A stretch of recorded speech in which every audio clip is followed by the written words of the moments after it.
how to stop comparing yourself to people on the internet.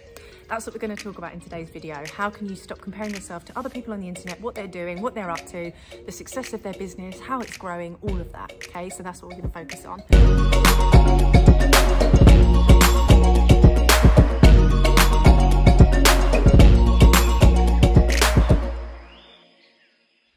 I've been running an event today and I'm using some time after the event to speak to all of you. But you'll be seeing this video in probably about 4 weeks' time. I know, the power of batching your content. So I think what's really important to remember is why and when we compare. They're the first two questions that I want you to focus on. Why and when you compare. So why do we compare? Because we're already feeling in a vulnerable state. When we're happy, when we're feeling content, when we're feeling confident, when we're in flow, we are not looking to compare ourselves to other people because we're focusing on our own content, we're focusing on our own journey. So why do we compare? Because we feel vulnerable. When do we compare? When we're looking for a reason to feed that vulnerability, when we're looking to feed that doubt, when we're looking to feed that self-sabotage, the inner critic. So it's really important for you to just take some time to think about when you're looking to compare yourself to people online, when you're looking to find reasons that you're not good enough, reasons that you're not capable, why and when are you comparing? We will always be finding ourselves doing that when we're in a vulnerable state, when we feel less than, when we're feeling tired, fed up, things aren't working. Oh, well, it's working for so-and-so. I want to be doing this. It seems to be doing really well for them. Why isn't it doing well for me? So remember, comparison comes from a place of vulnerability and comparing comes from a place of feeling already like we are less than. So that's the first thing I want you to become really mindful of. Why and when are you comparing yourself to others? The second thing I want you to look at is, and this is really important and something that I would give advice to on anyone, when you are feeling triggered by others, my advice is not to just mute and unfollow those people or to just remove them from your life. My advice is to look at why are those people the ones that you're triggered by? Why is that creating the trigger for you? And really go deeper into that.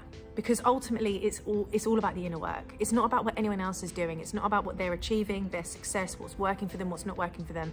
It's about us. And it's about recognizing that it's in our inner work that we will then stop having so much of a connection and a trigger from other people. So if you are finding yourself triggered by certain people on the internet, I'm not saying you need to continue consuming their content, but what I'm saying is the solution is not to just mute them and ignore it. That's not the solution for your growth. That's not the solution for your happiness and for your opportunity to move forward. That's not the solution. The solution is to go deeper and look at the inner work. So I really would love for you to spend some time answering these following questions. Number one, what about this person is making me feel triggered? Question two, why do I feel triggered now? Because that person existed yesterday. They were doing what they were doing 2 weeks ago. Why now? Why is it triggering you now? Why is now creating the trigger for you?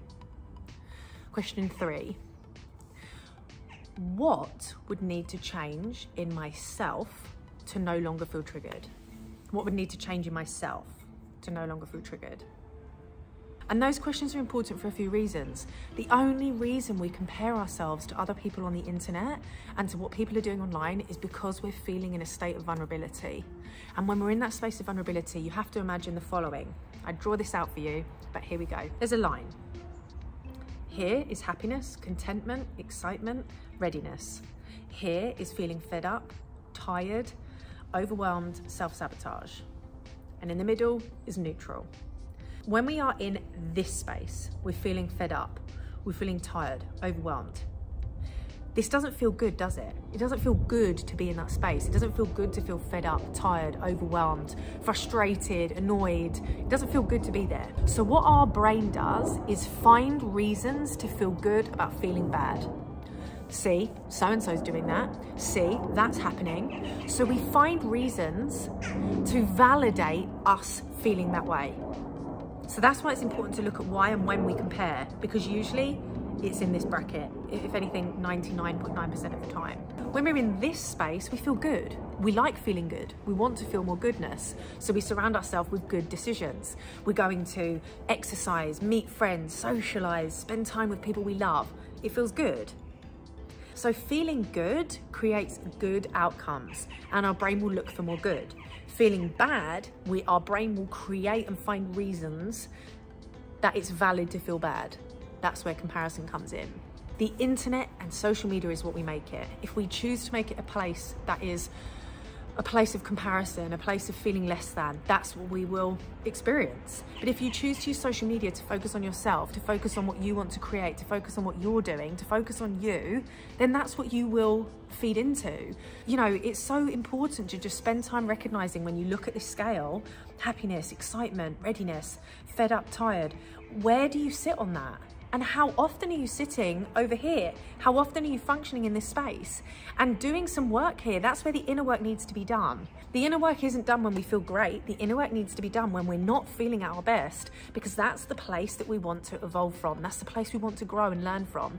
That's the place that we want to do the most work. So how can you stop comparing yourself to people on the internet? Self-awareness. Self-awareness. It's not about what anyone else is doing on the internet. That doesn't impact your life in any way.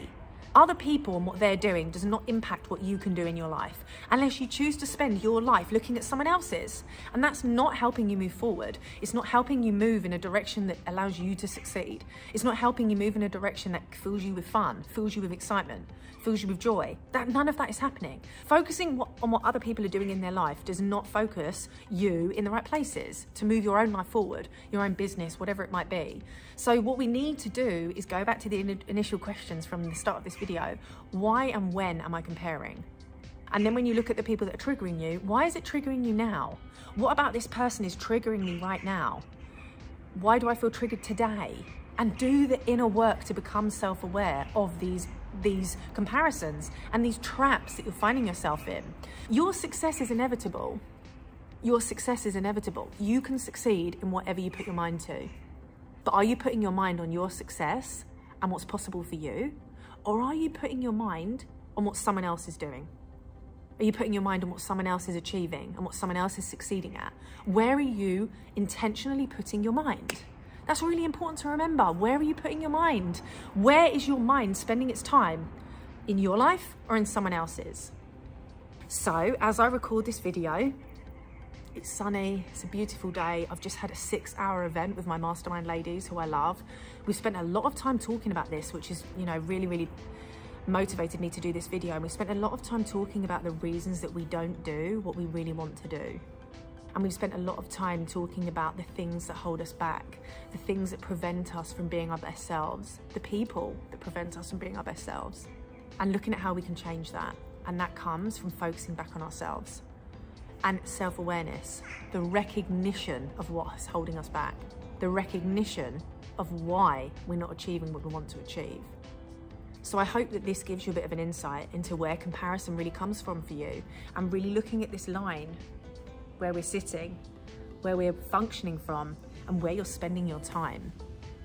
And I'd love to hear your food for thought on this and how it's coming up for you, what it's creating, and how you're seeing comparison, and when and why you're comparing, and who you're finding yourself comparing yourself to. And this is an empowering question, and I asked one of my mastermind clients this today. What needs to happen for you to focus on yourself rather than someone else? What needs to happen for you to focus on yourself rather than on someone else? And you can take that one step further. What needs to happen for me to compare myself to who I was yesterday than who someone else is living their life?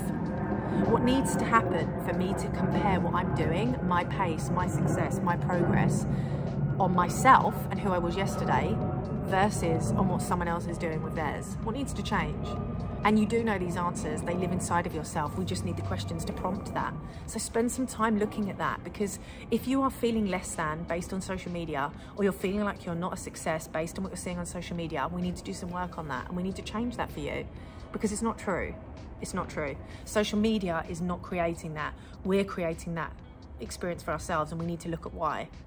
So your success is inevitable. You can create whatever success that you want to create. The sun, oh, look at that sun. I love it. Your success is inevitable. You can create whatever success you want to when you put your mind on yourself and not on others, and when you put your mind on where you want to go and not where other people are.